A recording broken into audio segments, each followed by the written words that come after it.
Proverbs 16, verse 9. In their hearts humans plan their course, but the Lord establishes their steps. Now people say, well, if God's really in charge and he plans everything, then my choices don't count. Or people will say, since my choices count, God actually has not planned everything out. But the Bible says, no, it's not 50-50 God and humanity. It's not 80-20 or 20-80. It's 100% and 100%. It's 100% God, 100% you. Take a look at Pharaoh. He hardened his heart, and yet the Bible says God hardened his heart. Which was it? It was both. Look at Acts 27. Paul says, God has told me that no one on this ship is going to die in this storm. And yet when the sailors try to go off into the lifeboat, he says, you better stay on here or we're all going to die.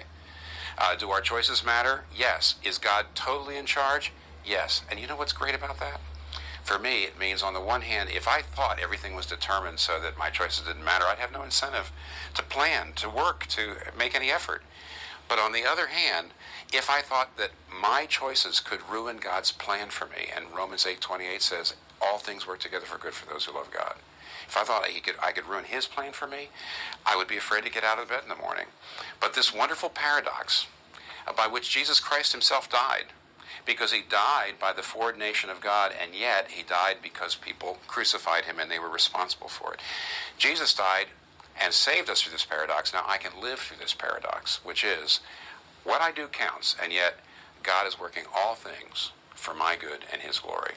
I can rest in that and yet still have every incentive to do everything with every fiber of my being for his glory.